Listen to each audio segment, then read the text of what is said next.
Welcome everyone, my name is Sylph and this is my attempt to beat a hardcore Nuzlocke of Pokemon Sapphire with only Rock-type Pokemon. If you've seen my videos before or other Monotype hardcore Nuzlockes, you know the rules, but I'll put them up for reference if you want to pause and read them.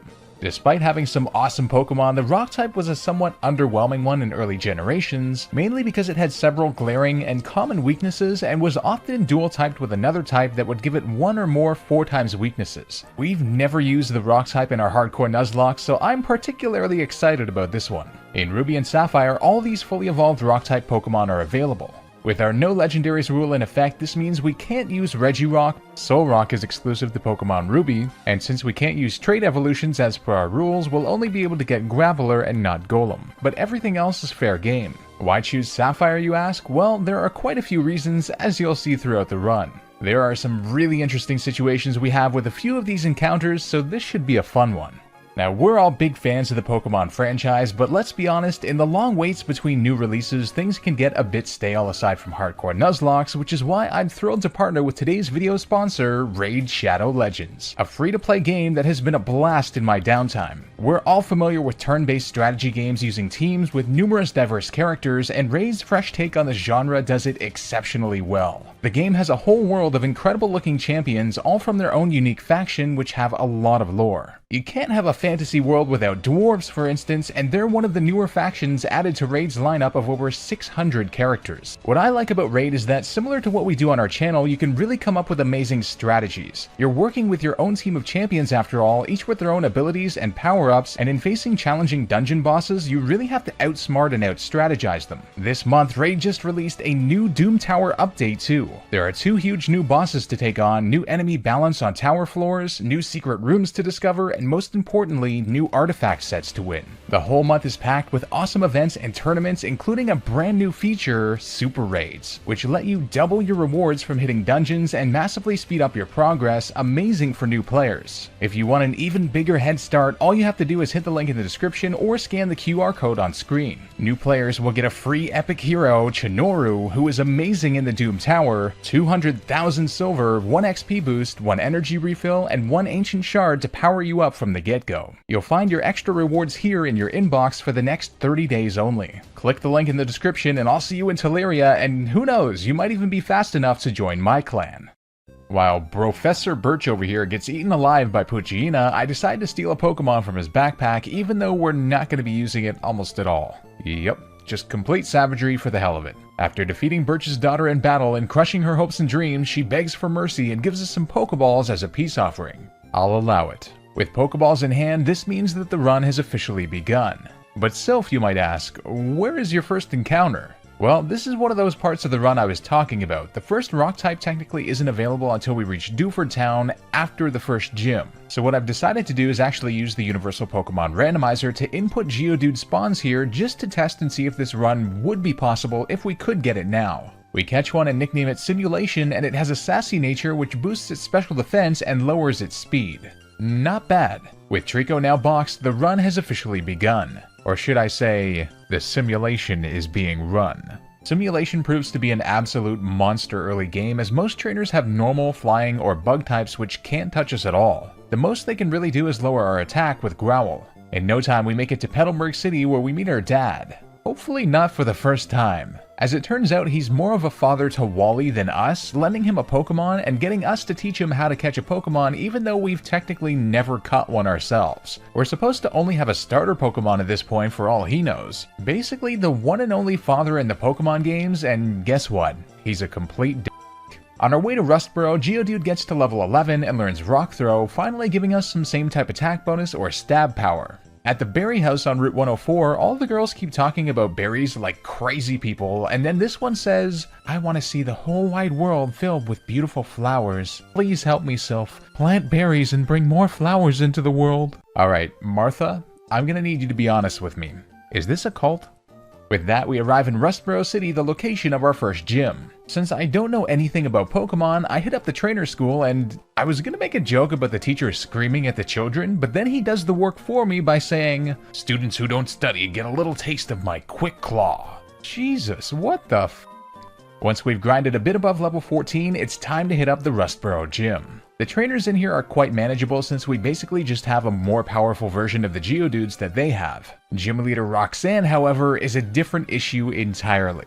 Our Geodude has just 1 level on hers, but the problem is we're operating with a mere Oranberry on Simulation with 10 HP recovery, whereas she uses 2 potions for a total of 40 HP recovery. Also, she somehow has both Rock Throw and Rock Tomb, whereas we only have Rock Throw, so our power points run out and we have to start using Tackle earlier than she does. Since this is again just a simulation to see if the first gym would be possible if we could get our first encounter before it, I just reset here and we kept losing. The best strategy I have is to set up a few defense curls so her Geodude only does 1 or 2 HP damage with every move, but again, the potions are making it look impossible. I got super worried about this, thinking our run would be stopped in its tracks, but on the 4th attempt we thankfully got lucky enough with crits and her potion timings that we were able to take it down with 8 HP remaining. That's really what it came down to. Now the key here is that I had prepared by leveling up to high level 15 before the battle, that way we could level up after the Geodude, which is allowed in Hardcore Nuzlocke. You just have to be at or below the level cap before the battle starts. At level 16, Geodude learns Magnitude, which is the absolute savior of the run with its stab super effectiveness against her Nose Pass. We got Magnitude 7 twice in a row to bring it to just a sliver, but ultimately since we had set up so many defense curls, it just barely gets us into the red before we can take it down.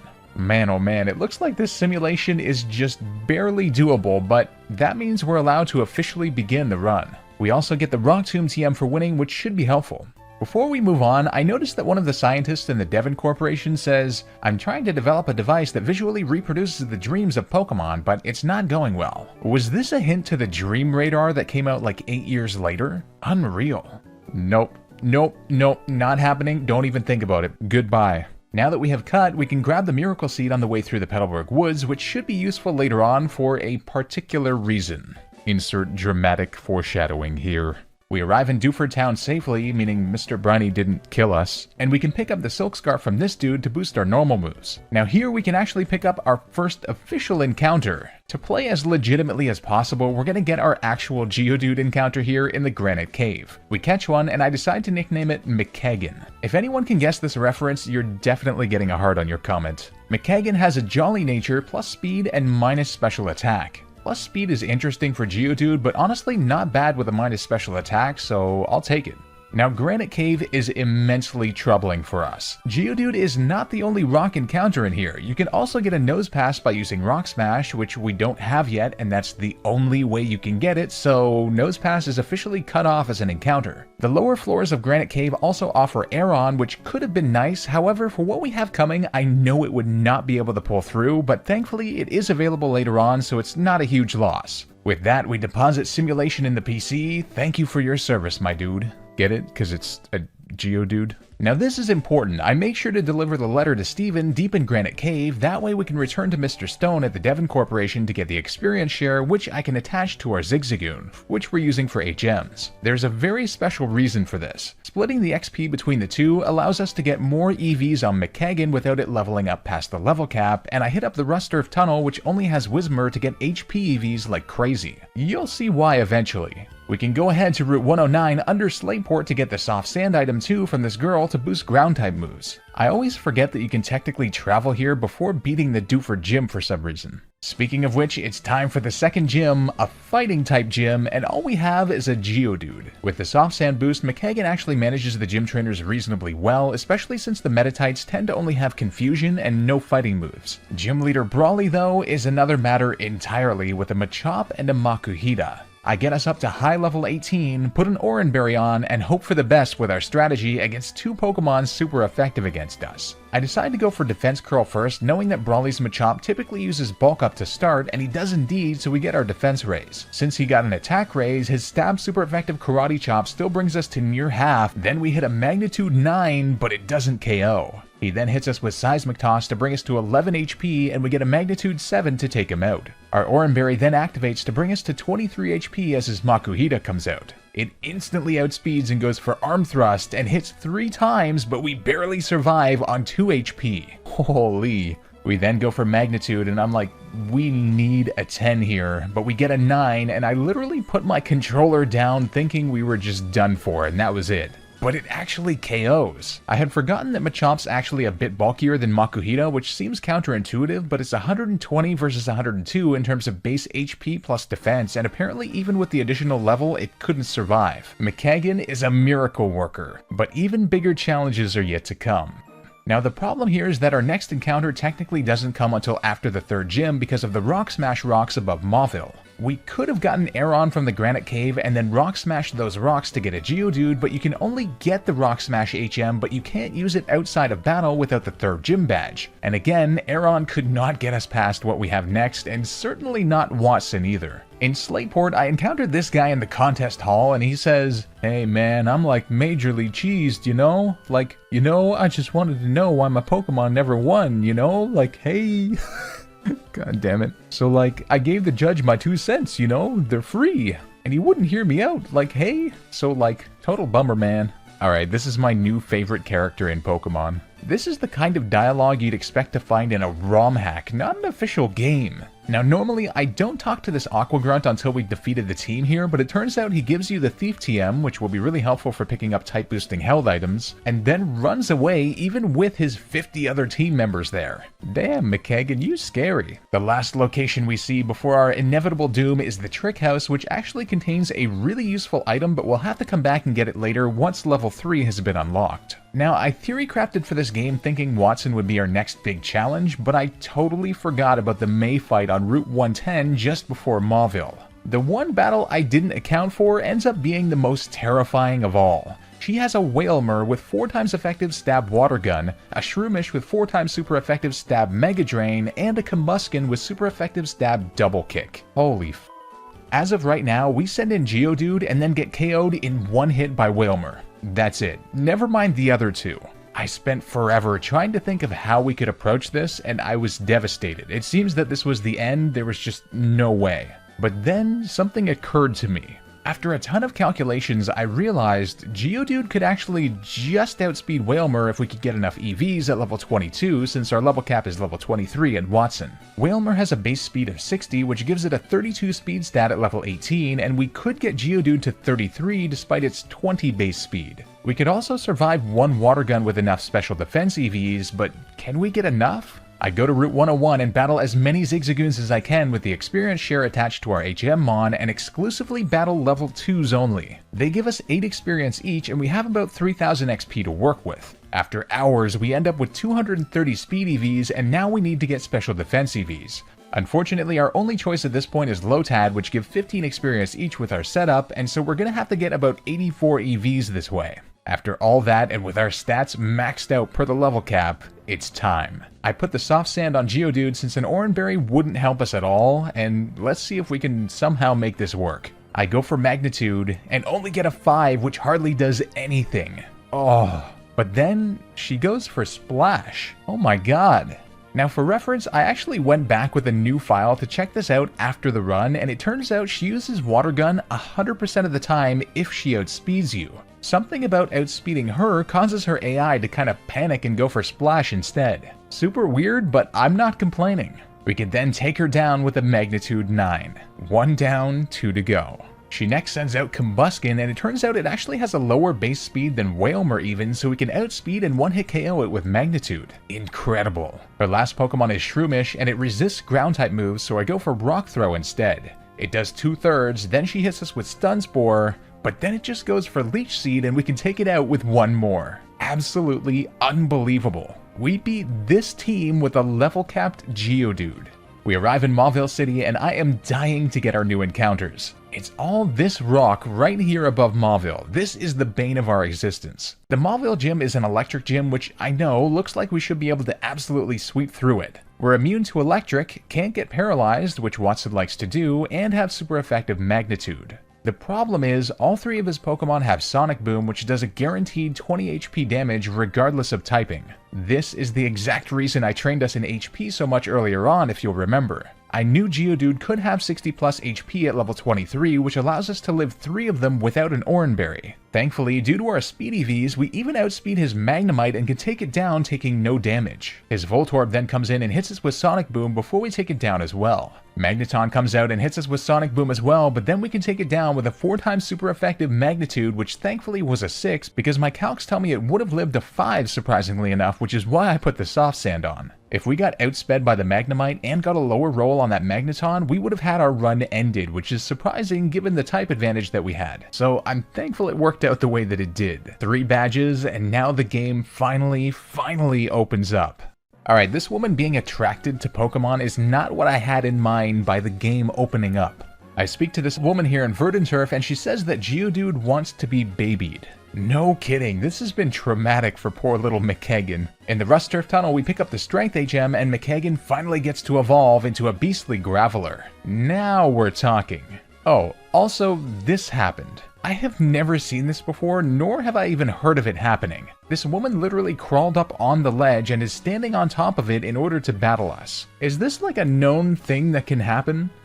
You rock-ass piece of shit.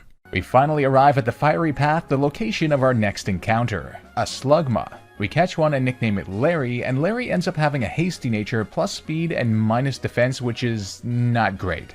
We also can't use it yet according to our rules because it doesn't get the rock typing until it evolves at level 38. We can still level it up by popping the experience share on it though. Near Fall Arbor Town, we pick up the Dig TM and head to Meteor Falls where we can finally get a new viable encounter, Lunatone, which is a pretty cool Pokemon and should help us with its secondary psychic typing. I nicknamed Lunatone Floyd, and Floyd has a bashful nature which is neutral, pretty good since the rock type is physical and the psychic type is special in this gen, so we don't really want to take away from either stat. This encounter was great timing too, since we're getting close to the level cap on McKagan. It's time for Mount Chimney, and after a close call with Floyd, it's time to face the leader of Team Aqua, Archie. Now this is the reason that we chose Sapphire. It provides an extra challenge since they have more water types, and the dark type is also special in this gen, which is brutal for high defense rock types. Since he starts with a Mighty and with Intimidate, I'm forced to lead with Floyd. Thankfully, we outspeed and can hit a Hypnosis on him. From there, I switch into McKagan since Floyd is weak to Dark, and we're able to take it down with one Magnitude 8, which was a crit, but I'm not sure if that was needed. In comes his Golbat, which we actually outspeed with a damn Graveler. Rock Throw just barely doesn't KO, and then it misses its 60% accuracy Supersonic. He uses a potion though, and we barely don't KO again, and then we miss a Rock Throw after another potion, but our next is now in range to KO. His final Pokemon is a Sharpedo, a big threat for us, and he hits us with Crunch for about half, and gets the special defense drop. Not good. But we get a Magnitude 9 to take it out. Whew, that is not a fun team to face at all. In Lavaridge Town, we can pick up the Charcoal item to boost fire moves, which should be useful for Larry later on. Now, the Lavaridge Town gym is a fire one, which I'm imagining should be a pretty easy task for us. We make it to Flannery in no time, and it's time to get our 4th badge. She leads with a Slugma, and I lead with McKagan. Her Slugma is an instant one-hit KO with Magnitude, and I'm starting to realize how useful this speed is. Her second Slugma is next, and we only get a Magnitude 4, which hardly does anything, and then she hits us with a Flamethrower, but we tank it well and don't get burned, so we can take it out with another. Her final Pokemon is Torkoal, which is very defensive, and it survives a Magnitude 7, but then just goes for Body Slam, fails to get the Paralysis, and we can KO it for our 4th badge. That was a much-needed break, that's for sure. After the battle, May gives us the Go Goggles, which technically open up a new encounter for us now that we can access the desert on Route 111.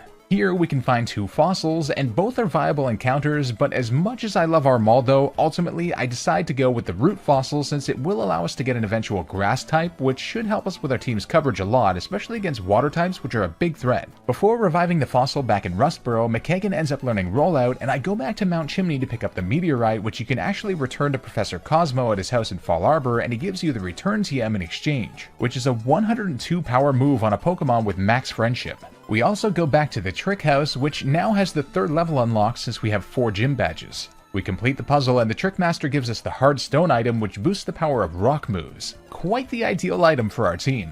With that, we can revive the Root Fossil at the Devon Corporation, which gives us a Lileep. I name it Audrey, and Audrey has a sassy nature plus special defense and minus speed, which is actually pretty good for a future Cradilly. Petalburg is our next destination to take on the 5th gym, a normal type gym, which I'm imagining should be quite feasible since we resist their stab moves. The gym leader is of course our neglectful father, so let's show him how powerful we've become with our giant turd rock the moon itself, and an ancient extinct noodly boy. Norman leads with Slacking and I lead with McKagan.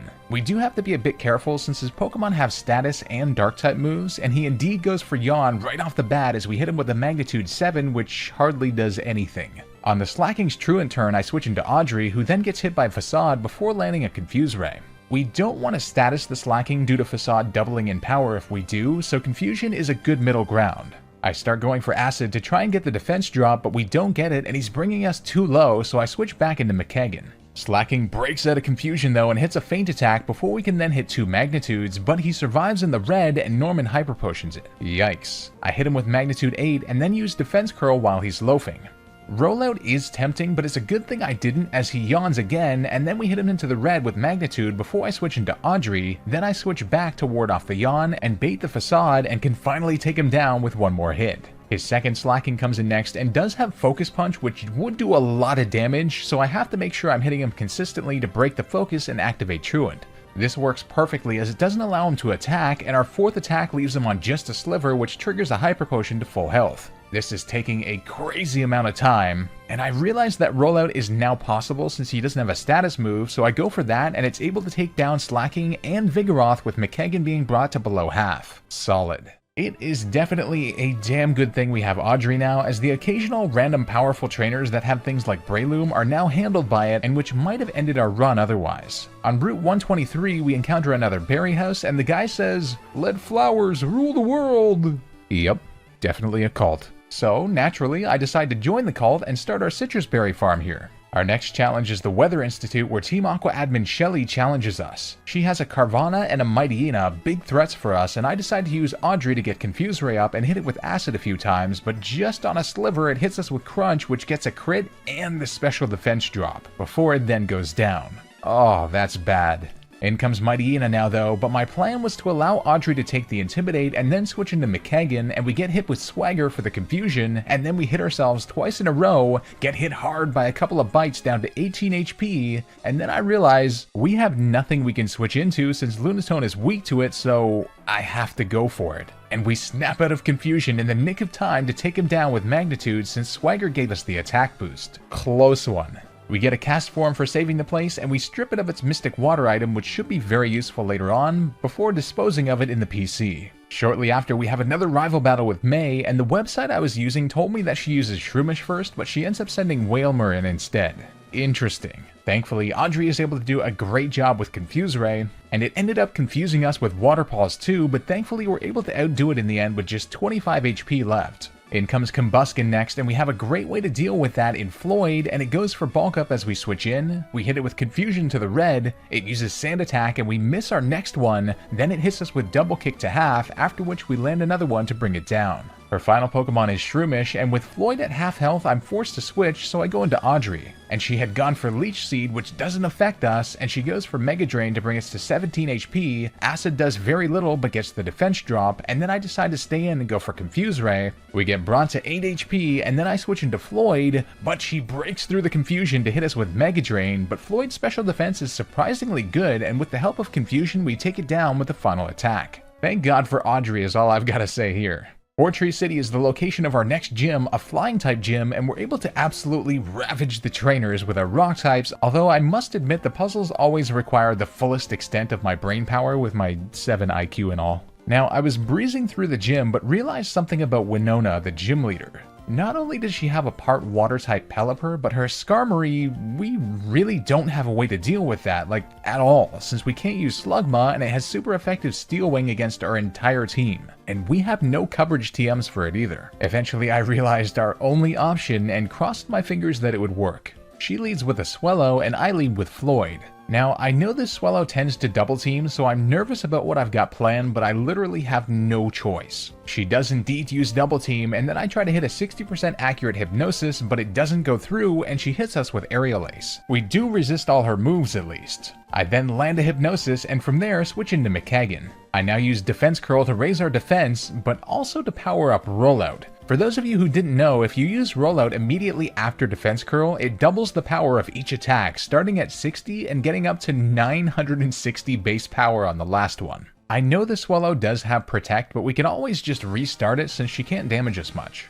The very first one is enough to take down Swellow, then thanks to our speed investment we outspeed and take down the Pelipper too. Next is Skarmory, and we just have to hope that we don't miss, and we don't, but it survives on just a sliver and hits us with a Steel Wing for a third, and then she Hyper Potions, but with further increased power the next one does the trick. Wow. Her Altaria is then paralyzed in fear as a 960 stab super effective move comes barreling at her. Someone call an ambulance. 6 badges, baby.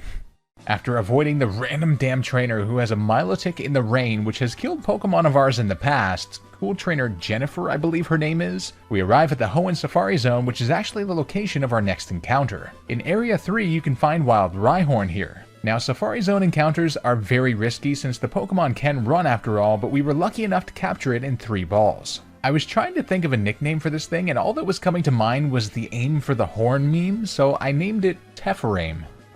It works alright.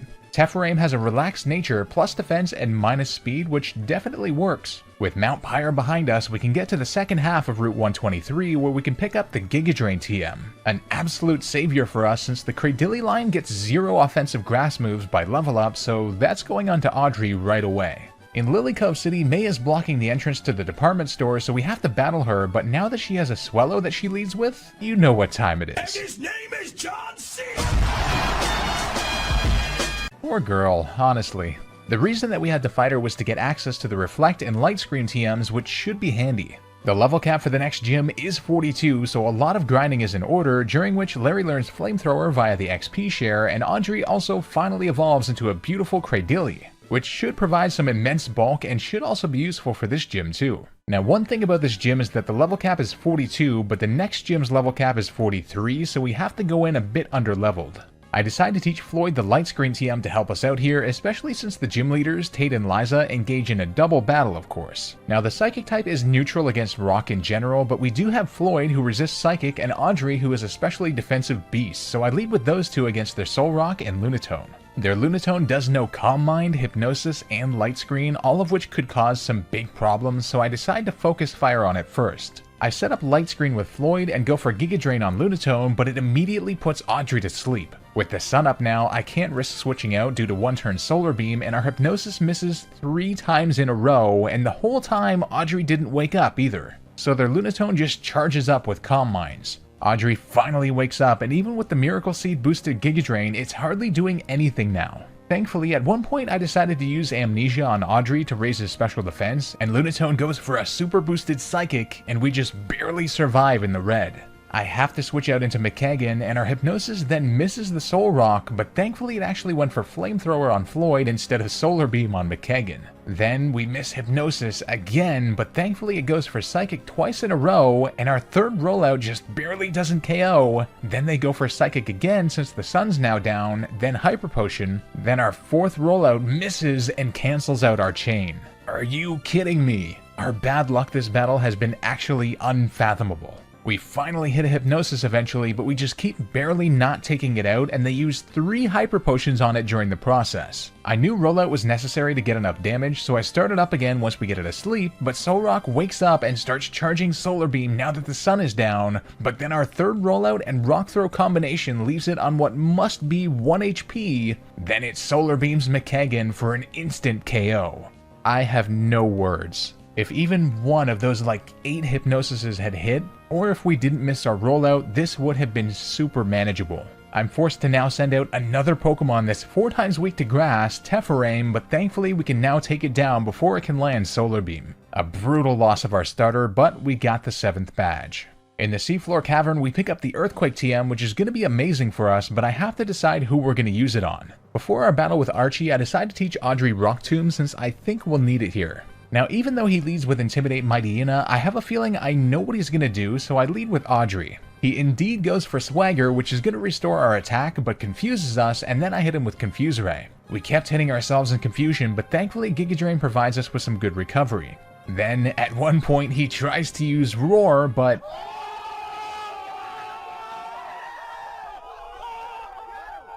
Suction Cups coming in absolute clutch. Eventually, we take him down with good health even though we missed Rock Tomb twice and got swaggered again. With the massive attack boosts, we hit ourselves in confusion down to 30 HP, and I'm forced to switch into Floyd, who gets flinched, and then hit with Confuse Ray, and then Psychic hits it to the red, but after he heals, we break through and hit it for the KO. His last Pokemon is Sharpedo, and this looks dismal, but thankfully it doesn't actually have any dark moves in this battle, so Slash is the best that it can do, and we take it down with 3 rock throws. Man, why has our luck become like this? Route 126 is now accessible, and since we have Dive, we can head underwater to pick up our next encounter, a Relicanth, which in my opinion is a super cool encounter and a Pokemon I've always loved. We catch it and nickname it Deity since these things are like immortal, and it has a docile, neutral nature. In Sutopolis, Kyogre is creating a path of destruction, and I noticed that everyone locked their doors. Yes, Kyogre, the giant whale monster god of the sea, is going to be stopped in its tracks by your door lock. Good plan. In the Cave of Origin, we have a death battle. You choose. Who would win? The god of the seas, or one slimy, noodly boy? At level 43, Larry finally learns Rock Slide, which is what I was waiting for to let it evolve into Magcargo, which we can now use in battle. Perfect timing, a rock and fire type right before the water gym. Speaking of which, it's time for Gym Leader Wallace, a leader I'm a bit concerned about, but I imagine Cradilly will be helpful here. He leads with a Love Disc, which is super annoying with Sweet Kiss, Water Pulse, and Attract. We get hit by Attract immediately, can't move, and then get hit by Sweet Kiss to confuse us, and we hit ourselves 4 times in a row. Dear Lord. I then land a Confuse Ray, and we get an Amnesia off to raise our special defense, and eventually we get a second one off and hit it with Giga Drain from 48 HP to take it down and get up to half. Celio comes in next, and I try to go for Rock Tomb instead to try and conserve Giga Drain power points, which I know we can do with our increased special defense, and I take it out with Giga Drain next. He sends in Milotic next, and this was a brutal struggle with low Giga Drain power points since he has both recovery and hyper potions and obviously really high defenses. But we eventually take it down with just 32 HP remaining after several Rock Tomb misses. In comes Whiscash next, and I know it has Earthquake and we're too low health, so I switch into Floyd, who's immune to it thanks to Levitate, and use Light Screen, and then he uses Amnesia, and now I hit it with Hypnosis. Then I take the risk to switch into Audrey, but he wakes up, but thankfully just goes for Amnesia, so I repeat the whole process again with Floyd missing twice and being brought down to just 13 HP with rain-boosted Water Pulse. But I now have to risk it, and we do land the Hypnosis. Now I can switch Audrey back in, use Giga Drain to take it out and get lots of recovery, and then his Seeking confuses us with Water Pulse and starts edging out Audrey somehow, so I switch into Deity in the end in the rain to outspeed it with Swift Swim and take it down with Ancient Power. What an unreal battle. 8 badges down, and it's time to head to the League. Now in Ariana Grande City, we can actually get a new encounter using the Super Rod, a Corsola, which we catch and nickname Myrtle. Unfortunately for Myrtle, our last encounter is available in Victory Road, a Lairon, which we actually catch and nickname Juggernaut. Juggernaut has a mild nature, plus defense and minus special attack. Pretty good, and she's going to replace Myrtle since we already have a Relicanth to fulfill the rock and water coverage we need. Sorry Myrtle, we love you.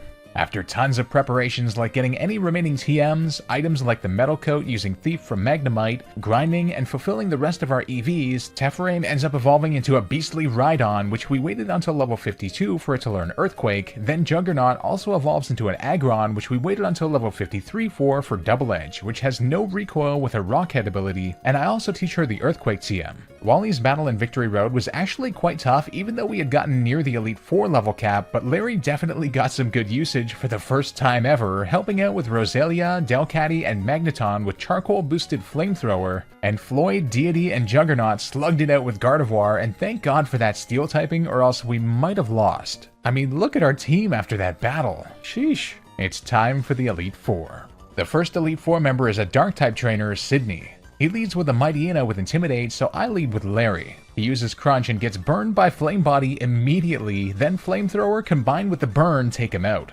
Sharpedo comes in next, and I switch into Audrey, who walls it and takes it out with Giga Drain even though we got hit by Swagger. Since our attack got boosted, I stay in with Audrey, who's able to take down his Cacturne with Ancient Power, and his Absol suffers the same fate with a few Giga Drains and an Ancient Power, which gave us the Omni boost right before his Shiftry came in and had no hope against us. That was some good handling of his team, I must say. Phoebe is up next, the Ghost-type Elite Four member, and while theory crafting for her team, I was like, this kinda looks messy, but I led with Tephraim, who barely doesn't take out Dusclops with Soft Sand boosted Earthquake, gets confused, but then takes it out in 2 more attacks. Her second Dusclops has Ice Beam, so I switch into Deity, who resists it, and then after getting confused, I switch into Floyd, who's then able to take it down with 3 Psychics.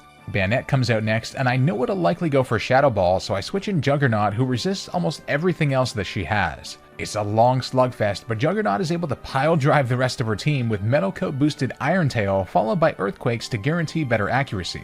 Next up is Glacia, the Ice-type Elite Four member, and whose team is a very interesting one for ours since we have no surefire solution. Cradilly's a great option, but it gets hit super effectively by her ice moves, and Aggron's a great option, but does get hit super effectively by her water moves. Instead, I lead with Deity against her Glalie, but her first Crunch gets the special defense drop on us, and Hardstone boosted Ancient Power just barely doesn't take her out. I then go for Surf so that our next one is indeed able to handle it, but it hits us to about half before we do.